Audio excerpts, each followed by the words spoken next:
Got that. Start recording, please. I think he is. Start the recording, please. You said Oh, I'm recording sorry. in progress. I didn't hear it. I'm sorry. Somebody Call to order the Plan Commission for the to order the meeting for the Advisory Plan Commission on Monday, October 25th. First order of business is the minutes from our October 11th, 2021 meeting. So moved.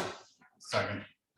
Motion by Monica, second by Dean. All those in favor of that motion, signify by raising your right hand. All those opposed, same size. Motion carries. Abstain. Also. One, Two. So it's just 6-0. Mr. Trader, did he raise his hand? Oh. Yeah.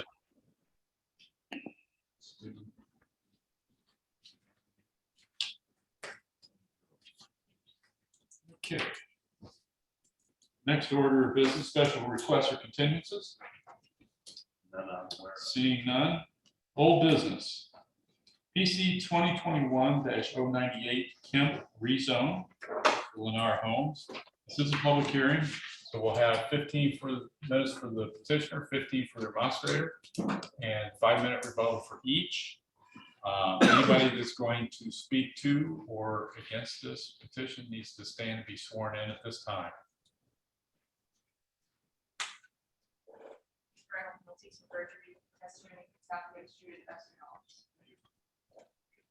Okay. Proceed. Thank you. Name and address for the record, please. Thank you. President, members of the Planning Commission, good evening. My name is Brian Toohey. My address is 50 South Meridian, and I'm here on case number PC 2021-098 with a common address of 895 Pushville Road. Here with me this evening is Tony Bagato, the entitlement manager for Lennar Homes of Indiana, and Kevin Sumner, who's with Y Engineers. Thank you for your time tonight and hearing our case. I have a PowerPoint prepared, which I think Mr. Ferguson has said has been loaded on to the perfect. And then do I move this by using arrows here?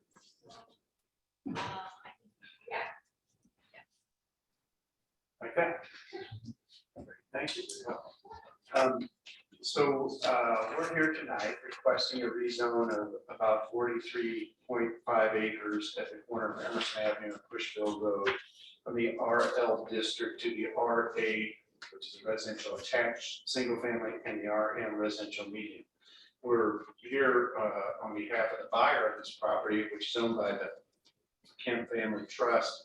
And it's actually called the Mary E. Kemp Revocable Trust. And Lennar is a publicly traded large home builder here in central Indiana, and has been building in central Indiana since the mid-70s. And their homes that they build here in Indiana are all locally designed by their local architects. Let's spend a minute on the site. So as I mentioned, it's about 43 acres. And you can see it's on the southwest corner of Pushville Road and Emerson Avenue. The site's a farm field now, and on the western side of the site is a railroad track, an active railroad track. And just west of it is the, I think it's called Nachi North American industrial building, and it's zoned IL. And then as you go north and northwest of it, so off to the left north of the site, to the top, more towards the top of that aerial photograph, it's zoned IL, and there is CTP Corporation, which I think that's Chicago Tube and Pipe. Then directly north of the site, so just on the other side of Pushville Road, there's two different kinds of zoning. There is a industrial zoning, IM, for the Greenwood Record Service, and then to the east of it is Briarstone, and it's zoned RM. To the south of this site, so below that outlined area, is a farm field, and as you go a little further south, you get to Whiteland's town boundaries. Over to the right of the site, which would be east, there's RM zoning for residential zoning. So in summary, you have a 43-acre site that has surrounding uses on the west of industrial, some industrial on the north, and then residential on the north. And then over on the east, you have a residential zoning, and then to the south, you have agriculture.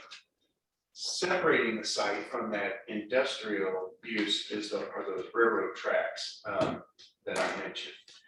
What we propose to do is rezone about 17 acres of that site to residential attached. And I'll describe what that looks like in a minute, for townhomes. And then next to that, rezone to residential medium. And the two acreages that make up the 43 acres are about 17.3 acres for the residential attached and about 26.2 acres for the residential medium. So just to give us all kind of what we're looking at of some pictures, this is standing on Cushville Road looking south. That's the field that would be developed. Over to the right of that photograph is the tree line that borders the railroad track. You can see the water tower off there in the distance. The next slide, so that picture is taken standing on Emerson Avenue looking west. And you can see on that picture that industrial uses, that Nachi North America and Chicago tube and pipe that I mentioned, those are those white buildings in the background. Then as you go now standing on Emerson Avenue and looking north, our site is on the left-hand side of that photograph, and you can see some single-family homes up at the north end of our site. And straight north of our site, so that would be standing on Cushville Road, looking north, is the Briarstone residential development I mentioned, which is zoned RM, and also the Greenwood Record Service, which is the other use that's on the north side of our site. This next exhibit shows the two zoning classifications. So over on the left-hand portion of that exhibit, on the left side of that dark blue line, that would be the residential attached. That's the proposed residential attached zoning, and that includes about 17 acres adjacent to the railroad track. And there would be 69 for sale townhomes, which I'll describe in a minute. And then on the right side of that exhibit is the residential district, the proposed RM district, which is about 26 acres, and that shows 80 lots in that diagram or that exhibit. There's also shown on this site about 12.3 acres of common area for the residents of the community. The next exhibit is a more detailed site plan, and a couple of things that I would point out. Again, it shows the 69 townhomes over here on the left side. They're kind of the light yellow colored buildings.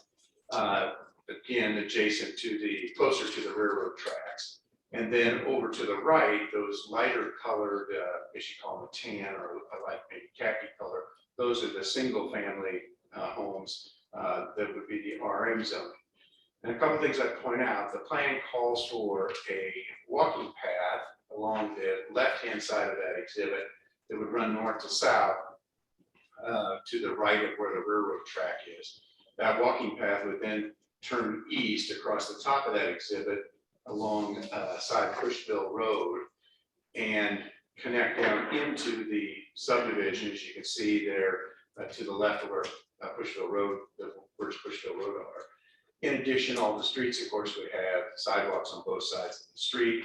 And then there would be a walking path if you go over to Emerson Avenue, alongside Emerson Avenue to the west of Emerson Avenue set back. The whole residential neighborhood is set back from Cushville Road and from Emerson Avenue, as you can see in this diagram, and that's an intentional feature. So what would the homes look like? These would be single family homes in the single family section. The lots would comply with the development standards of your ordinance. The homes would range in size from 1,600 square feet as a minimum for a one-story home, and from 1,800 square feet to 3,200 square feet for a two-story home. The expected cost of these homes ranges from the low $300,000 to approximately $400,000 or slightly more. Lennar is building these homes in the Greenwood area, and they have been well received. The average lot area would be about 9,500 square feet. The minimum lot areas would be about 7,700 square feet. Again, they would meet the development standards of the RM district. And all these homes would have 2-car or 3-car attached garages. Here's some other photographs of the types of homes that they were proposed to build, a single family. As to the townhomes, which is, you might recall, it would be on the western part of the site, these would be deeded lots. So it's a little different. Each of these homes you receive a deed to, just like you would a single family home, and they would have a common wall in these buildings. These would be 2-story townhomes. They would be approximately 1,700 square feet to approximately 1,800 square feet. All of them would have a 2-car attached garage, and these homes would sell in the upper 200,000, so north of $250,000 to the low 300,000s. And there were 69 of these, and that's on about just under 13 acres, 12.3 acres. Members of the Plan Commission, this is a site that is kind of between an industrial grouping of a record service, Nachi, Chicago Tube, and Pipe, over to the west and to the north, and then over to the east on the other side of Bushville Road, you have residential development. And when we met with the planning department, Dale, I think their general view is that was sort of a good transition to go from the industrial on the north and west and just north on Bushville Road, coming across the railroad tracks, to then have a for sale deeded townhomes, and then sort of transition or segue into single family homes, which would be very similar to the single family homes being built on the other side of Emerson and just north at the Briarstone neighborhood. We think this development would significantly increase the assessed value of the real estate. I looked at it today, and it's assessed now at about $74,000. With this kind of development, once it's fully built, it would be several tens of millions of dollars, this many homes in town. We respectfully suggest to the Planning Commission that this does seem like an appropriate transition from the industrial on the west side of the railroad tracks over to the single family residential. In terms of timing, if all worked well, Lennar would expect to start development in 2022, in the summer of next year. If everything worked well and you could get the supplies they need, they would have pavements starting to go down at the end of 2022. They were proposed to develop this likely in one phase. It's not that large, it's only 43 acres. The earliest that they would expect residents to actually occupy the homes would be at the end of the summer or the early fall of 2023. And you would have a community, a neighborhood of both attached townhomes and single family homes that would both have use of the trails and the playground that would be in the neighborhood. The staff has asked for a number of commitments, and Lennar has agreed to all those outlined in the staff report dated October 11th, 2021. And the staff has given a favorable recommendation regarding the approval of these two designs. With that, we'll try to answer any questions you might have, and thank you. Is there anybody else to speak for this? Anybody to speak against it? Anybody online? All right, seeing none, we'll close the public hearing. I'll open up questions to. Mr. Tui, I have a question. Could you turn back to the color picture here? Yes.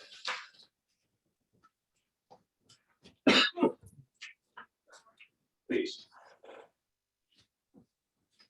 Would it be this one? This one. Yes. Okay. In construction a little bit, but how can you jam 3 of these big houses into the backyard, the front yard, these 3? How does that work? Is that just Those, the picture or, those are the townhomes. right? And I think the buildings have separations of 8 feet per side. And this engineer person believes that they can put those in there, but I'll have him come up It and just looks odd answer that on question. the photo, does it not? Which one did you tell? Yeah, these 3 though, they're jammed into the other ones. Yeah. You want to answer that? Yeah. But it's to the front. How is that possible?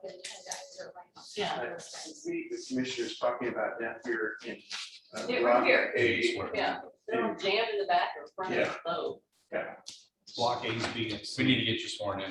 I think He you was already. sworn Oh, was it, Okay. okay, fine. Kevin Sumner with Wine Trailers, 10505 North College Avenue. So the building is actually the rectangle, the lot is the dash lines that go back. So the building is only, I think where it goes about 50 feet deep. So that might be the, So where the words are block BLKEF, that's the actual building. yes. And then the other is just the yard, or the Yes. driveways. The driveways will be in the front and then the backs, that would be the yard, so. So is there gonna be so if this is, at least the front of the back, so the backyards back up to these people's backyards, is that what that is? Correct. Okay, Yeah, so what we're showing there is the buildings and we're showing the lot lines for those individual units. Okay. Yep. So they've got quite a bit of backyard backing up to other people.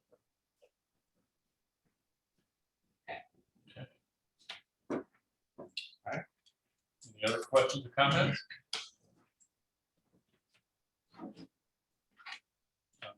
Okay, before I take a motion, we, review the statutory. As we always do, in rendering a recommendation to the common council, you are to pay reasonable regard to the following. 1, a comprehensive plan. 2, character of current structures and uses in each district. 3, the most desirable use for which the land in each district is adapted. 4, the conservation of property values throughout the jurisdiction of Greenwood. And 5, responsible development and growth.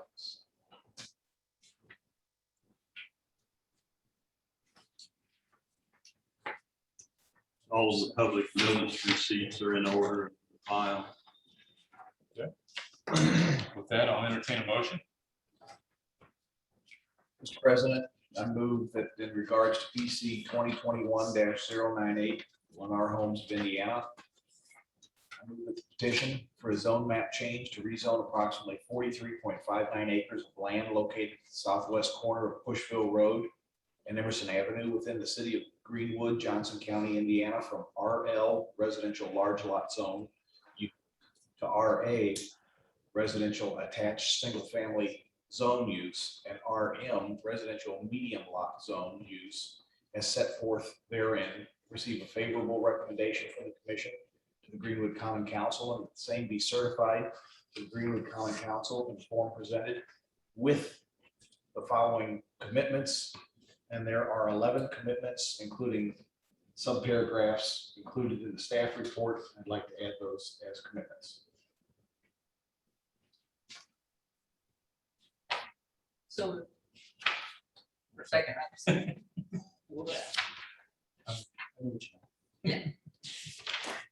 Motion by Mrs. Shell, and second by Monica. All those in favor of that motion, signify by raising your right hand. All those, same sign. Mr. Schrader's up. Okay.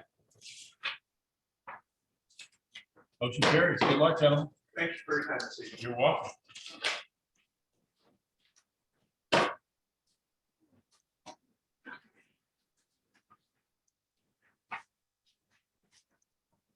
Any old business from the floor? Seeing none. New business. PC 2021-06. Rise landscape waiver.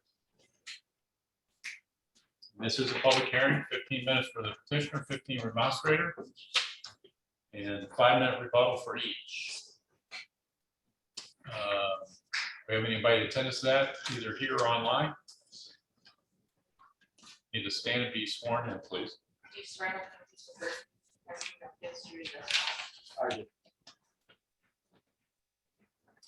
State your name and address for the record, please. Yes, sir. Good evening, members of the planning commission. My name is Andy Cash. I work for Ryland Engineering, 8070 Castleton Road, Indianapolis, 46250. I'm here representing the petitioner, Rise Commercial District. They own and operate the existing site to the west of the property that is being discussed tonight. And this is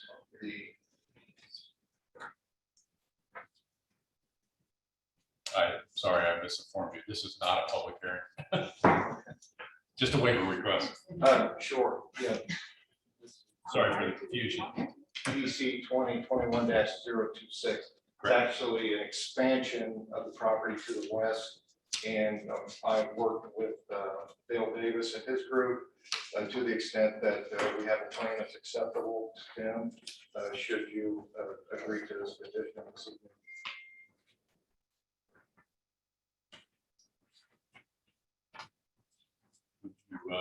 Go through with the request, please. Yes, sir. The request is to reduce the landscape planting strip in front of the buildings, between the building and the sidewalk from 10 feet to 4 feet. This is consistent with the existing site to the west. By doing so, we'll maintain the overall required amount of landscaping. It'll just be reallocated to a different area of the property. And as the planners have indicated, it actually increases the visibility of that landscaping on the property.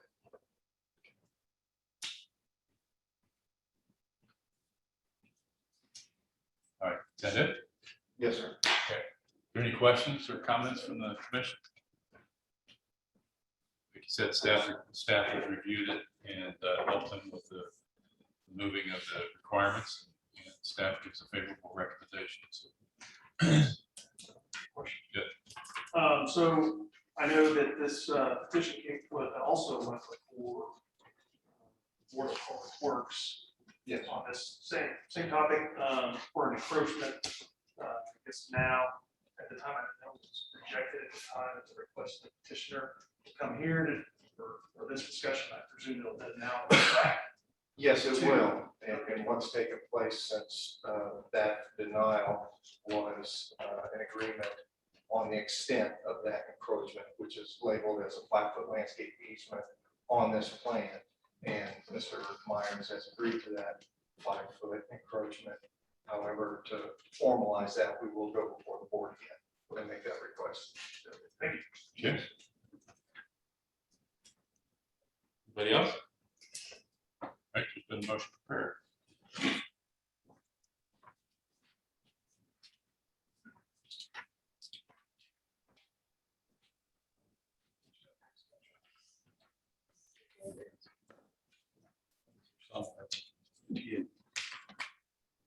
Mr. President, I move that the request of Ryland Engineering on behalf of Jim Sapp, Rise Commercial District, for a waiver of the requirements of the Unified Development Ordinance, Greenwood Municipal Code, Chapter 10, Article 25, Division 3, generally applicable regulations, Section 10-03-06, landscaping and buffering, G, foundation plantings, that specifies that commercial properties under 25,000 square feet in gross floor area shall have a minimum 10 feet wide landscaping strip along the full length of the foundation facing the street to permit a 4-foot landscaping strip along the foundation between the building and sidewalk, and reallocation of the remainder of the required landscaping to other planting areas on the site be approved, and that the Plan Commission find that Ryland Engineering has met the criteria set forth by Greenwood Municipal Code, Section 10-04-03K, for the waiver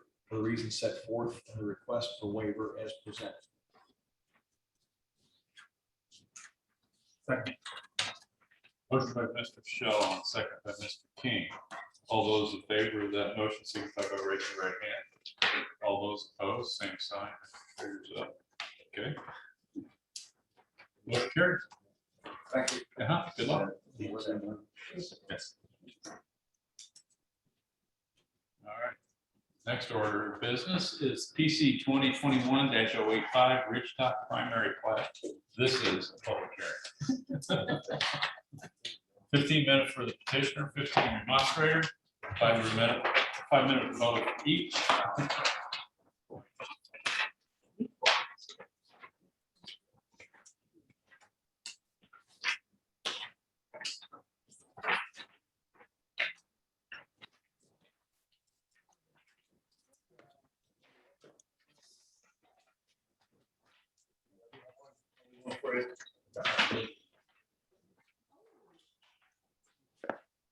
Everybody's going to speak for or against this. Need to be sworn in at this time. Is there anybody online that's going to speak for or against? Okay. Do you swear on constitution of perjury, testify against the truth, that's knowledge? Please state your name and address for the record. My name is Lance McElroy. I'm with Harbor Homes, 9225 Harrison Park Court, Indianapolis, Indiana, 46216. What you're looking at is a few pages out of the primary plat for the Ridgetop subdivision. It's on the west side of Combs Road, about halfway between North Main Street, about halfway between Main Street and County Line Road. Just north of where Combs Road has been kind of, the band's been taken out of it. That development that right there is the retreat, which we did also. So we're just north of that. We've gone through the TAC meeting with staff, answered all the questions on that. I understand this staff is in support of this primary plat. So what we're asking for is a favorable approval. It's a 97 lot single family subdivision with RM zoning already established and no waivers requested. Have to answer any questions. Is that it? Sure. Okay. Sure. Anybody to speak against this? All right, seeing none, I'll close the public hearing. Now we can open it up for questions, comments. Have we seen this one before? Okay, it's been that long. Okay.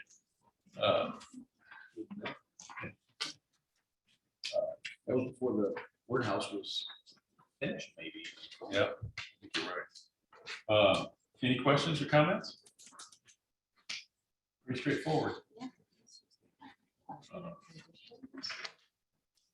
That was pretty straightforward. So the mixture of 1 and 2 story homes, are they all alike? It will be, yes, it will be ranch and 2 story. We built mostly 2 story up. Any basements? We will do that if the customer prefers to have some. We let them make a decision on that. We do have a couple areas that we probably will require a few basements just to get rid of some soil that we don't necessarily want. We discovered during our due diligence, but other than that, we average about 50% basements. Drainage, Daniel, any drainage issues or anything out there? Well, they will be working on acquiring a drainage easement extending north along Combs Road. I read something about the county or something. Yeah, it's gonna go up 2 property owners on the west side of Combs Road, and then there is a legal drain that goes underneath of Combs Road as a breathing pipe on the west side. Sometimes it may get a little flooded out. We're gonna have to replace that and take some drainage pipe over to the east. Pretty good distance. We've been working with the county on that. So far, everything, we've got all approvals we need from them on that. Definitely gonna have to fix a little drainage to make this work. A little wet out there. Yep. Yes. Yeah, very good. Very fine. Okay, anything else?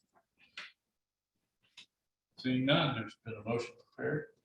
Mr. President, regarding docket PC 2021-085, primary plat for Ridgetop residential subdivision. I move to approve the proposed primary plat submitted by Projects Plus on behalf of Arbor Homes, document PC 2021-085, because the primary plat complies with standards in the subdivision division of the Unified Development Ordinance, and to direct the president to sign in the commission's behalf the notice of determination and written findings regarding the approval of the primary plat as prepared by the planning director. Second. Motion by Mr. Shaw, second by Mrs. Gardner. All those in favor of that motion, signify by raising your right hand. All those opposed, same sign. All right. Good luck. Thank you. You're welcome. All right. Next order of business is public meetings by electronic means. There was a copy of the Common Council's ordinance, I guess you would call it. Is that right? Yes. Okay. And it's got some statements in there, or it's got some rules in there. We discussed this a little in the BZA. There is kind of the highlights. There would have to be at least 5, which would be a quorum. It would have to be in attendance. Okay. And I think you have to attend at least 51% of the meetings. Yeah, you cannot participate more than half electronically. I mean, you could set fewer, but you couldn't allow the members, any member to participate more than half of the meetings electronically. Okay. There's some other things in here too. Consecutive. Correct. You have to have a break between, you can't have like 3 consecutive meetings. You could have like electronic, and then I think you have to have a break before you can have another. And you can't suddenly just electronically participate like 6 weeks in a row or something. And you have to give 72-hour notice. We do that. The council did that to make sure that your recording secretary knows, to make sure, because you need to tell her, you know, if you. We discussed that again in the last meeting, and there could be some extenuating circumstances when you wouldn't know 72 hours in advance. And that'd be something you want to think about how you'd like to handle it. I Well, know. The reason we originally did that was we didn't know if we were going to always do Zoom. If you always have an in-person meeting and always have a Zoom, then you might be able to get away with lesser notice. Because the reason was you wanted to make sure if she knew, hey, we got to have a Zoom meeting, I got to get that set up, I got to get the public notified, because there's going to be people who are members participating electronically. The public has to have that opportunity. And what was the other talk? The consecutive was no more than 2 consecutive. Yeah, it's like if you're going to miss 3, you'd have to have 2 and then a break in between before you could miss a 3rd one. You can't miss more than like 2 in a row. It was the whole visual. Oh, yes. Yeah. The visual, if you're online, you got to have visible capabilities. So you can So see people that. can see that you are participating. It can't just be, you know, like Mr. Schrader has a camera, so you can see Right. him participating. You couldn't just be by audio. But right, and he's got to be able to see what's being presented in Correct. case something. They have to be new able to see comes what's up. going on. You have to be able to see them, and the public has to also be able to see what they're doing and you are doing. Visual both directions. Yes, both directions. I know the BZA was asking the attorney, and I'm sure we'll get with you, on some flexibility on that. I think in the plan commission's situation, I think there's a lot more documents that we look at than possibly the BZA. As far as primary plats. Well, people can share screens if you Right. can get it up there, if you have the technology. Certainly there wouldn't be the limitations, but if you were somewhere, that's going to be an impediment. How long are we gonna concurrently offer Zoom with our in-person meetings? I know we talked about if the governor signs a mercy order, did you do that? I didn't catch Till that the if end you of the did. year, I think. Well, I think the plan for the city is to have everything by Zoom. You will be live and in person, and then the public can always watch by Zoom if they want to. I think that's the plan. So going forward, past Yes. once we can finally see COVID in the rear. Yeah. Right now, while we are under a public health emergency, as declared by the governor, or if your mayor had declared an emergency, you come under that part of the statute that allows anybody and everybody, if they wanted to participate electronically. But once there is no public health emergency, you would need a policy in place to allow members to participate electronically. The public is always going to be able to do electronically, but to allow a member to participate electronically, we would have to have a policy. Has everybody that had a chance to read the ordinance for the city council? You read them. Is there any, I know here there was a item D that listed all its requirements. Yeah, basically stating if there were going to be discussions of these 6 or 7 items that everyone had to be in person. Is there a time for plan commissions, whatever, topic that we would want everyone to be in person? These I mean, are just- straight out of the statute, and it applies to any board entity that has public meetings. It says, this is lifted straight out, that you could not allow any member, if the commission was going to do any of the following things. Well, most of those are fiscal, related to your like fiscal body. Right. Yeah. But that's the restriction of the statute that has to be in there. Yes, tonight, we pretty much hit the big 3 rezones, waivers, and primary plans. Topics.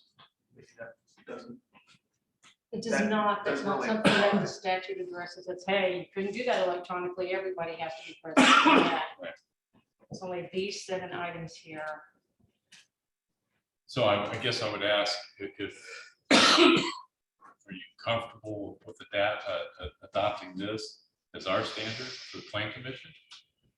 And if you're not, take the next 2 weeks to read it, understand it, pose any questions when we get back, and we can approve.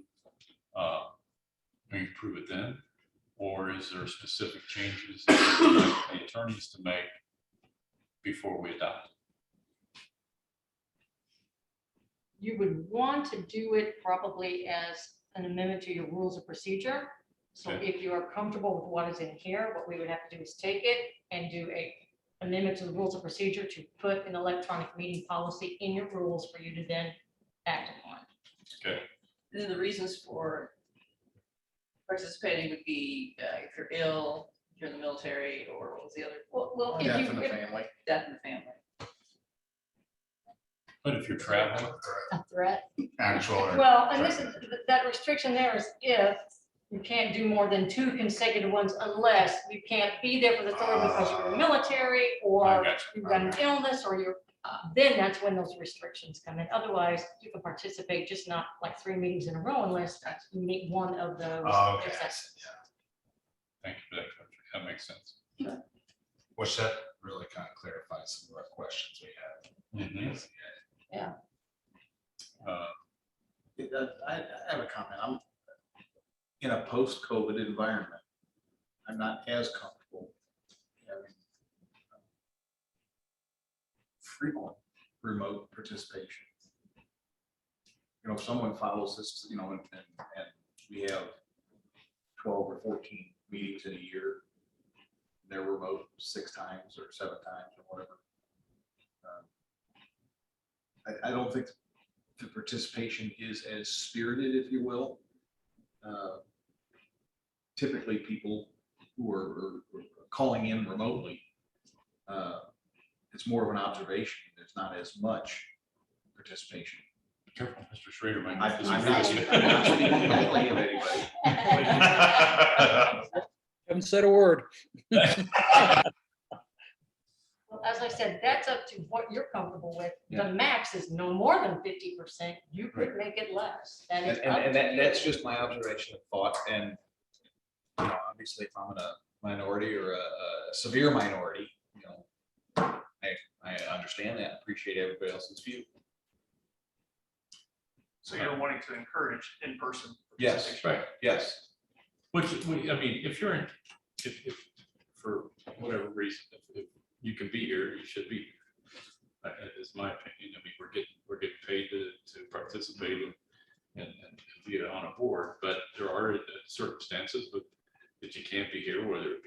illness or maybe traveling or whatever that is. If you've got the technology to be able to attend and participate. Right. Then, by all means, we should have that. Technology to be able is great, Right. but I don't want us to get to the point where we have 6 or 7 people typically up here. That, the remainder are calling in and the public seat.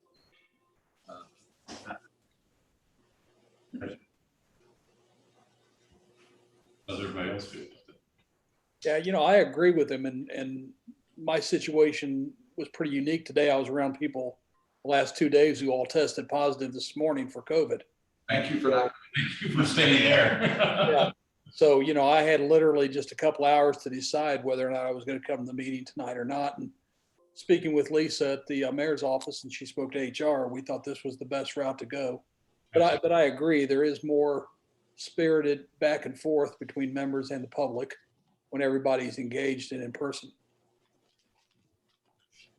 It would be a legitimate exception to that 72-hour notice. Of course, it's his own illness, Right. right? And that 72 hours was in there, like I said, because typically we didn't know what we were gonna do, and you had to give the court plenty of time to go, I've got to schedule a Zoom, because the public has to also be able to participate on the same way you are. They're not going to be there, but if we're gonna make all of them a Zoom and an in-person, that's not as critical. Okay, so, Although it's critical if suddenly 8 of you decide you're not gonna show up the night of the meeting, and you have to have at least 5 here in Right. person. Well, then That's there's why no- the then there's no sooner you meeting. know, the better, so you can say, sorry, we already have 4 people absent, you have to be there. That's why it's good to have it Right. a few days before the meeting, so if other people have reported, then you know if you've got the quorum. So now, will we be required to, post-COVID, have a policy to say that we're gonna allow the public? Or is that's the city's gonna go forward, like Zoom will always be available? for That's public? what they're planning to do for all the boards and commissions and the council, just always have Zoom, So, so the okay, public can watch or come in person.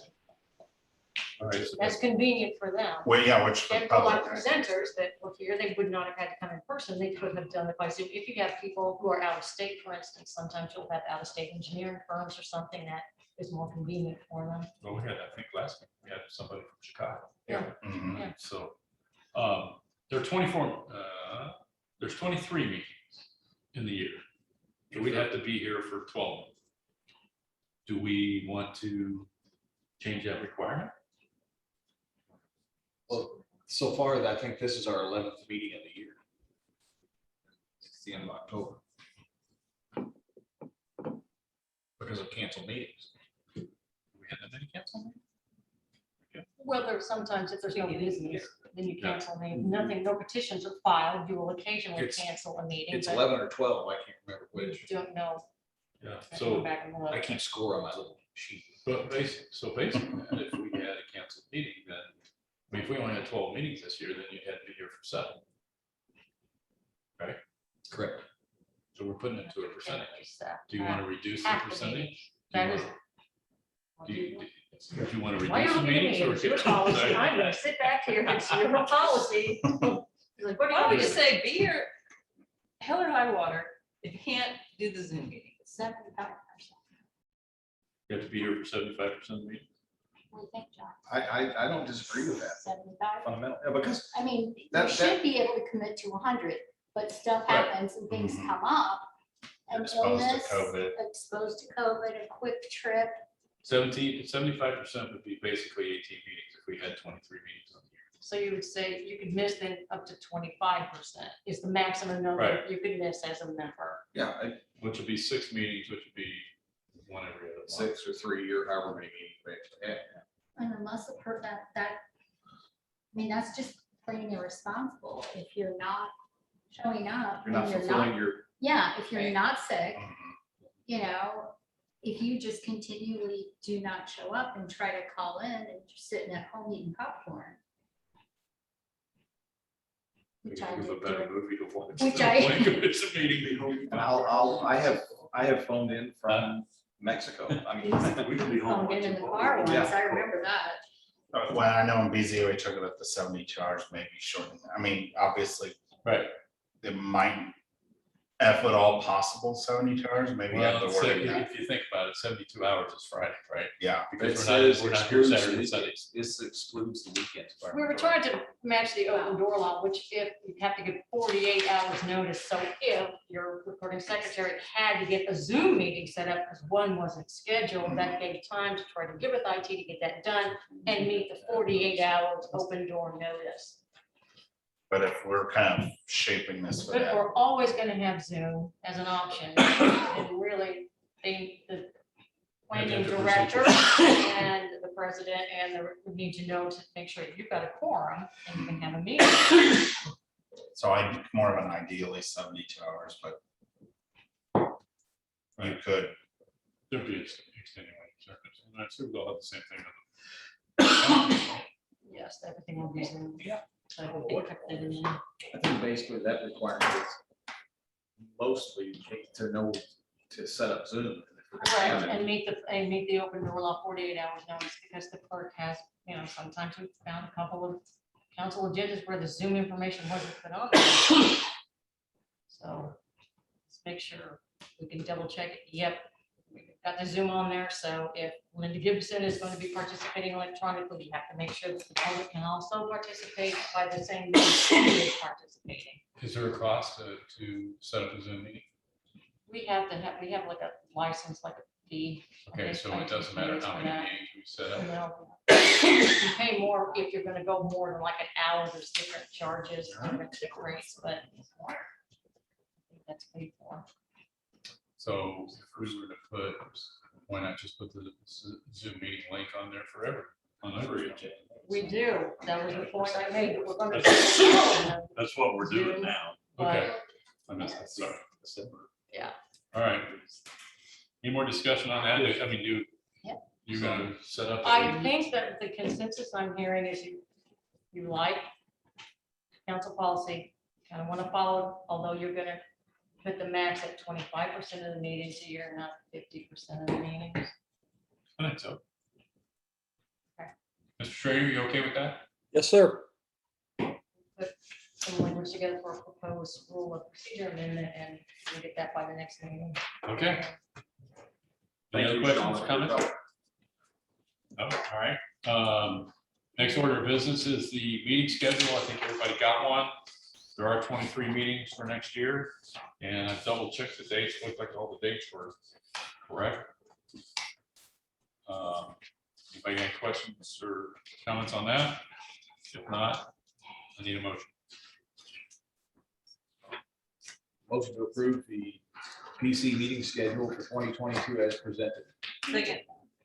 Motion by Mr. Shell, second by Monica to approve the meeting dates for 2022. All those in favor of that motion signify by raising your right hand. All those opposed, same sign. Motion carried. Any new business from the floor? One person. Mrs. Gibson, anything? Announcements? Reports still gonna be done. I'm sorry, that's not an announcement, that's a question. No announcements. I have none. Daniel's not announcing it's done. So the contractor is committed to having the road open on intermediate surface mid-December, and then coming back next spring to finish off with the asphalt surface. They've made a lot more progress ahead of that, but the recent rain is kind of hampered. All right, Still progressing. any other comments? Announcements? 523 project, they're due to close Thursday, What's closing? the old middle school. project. 523 Madison. 523 Madison Oh, Avenue. The Madison, Close. that whole. Close with the developer. It's where they take over. CRG. Yeah. Stan, has there been any accidents on the, that you know of on the new roundabout at Meadowview and Maine? Not that I know. I'm just curious. I haven't heard. I can say there's been one because there's a ton of glass on like windshield glass. I noticed sparkling. There was almost one Friday evening, when I was headed to my son's and I was going northbound, entering the common subdivision or whatever it is. And there was a elderly woman, never looked, never slowed, nothing, just came right in. It was dry, I hit the brakes, squealed a little bit. Now, I wasn't going fast, I was concerned about her. Any other comments or questions on the, I assume we have business. we have business on the 20, Yes. on the November. November the 8th. November the 8th? Yes. I think so. According to I'm Dale. not positive. Okay. Yes, All right, well, yes, we'll get it, we'll get it. Jen. All right, anything else? Bobby moves to Move we adjourn. Second. Meeting adjourned. So moved. So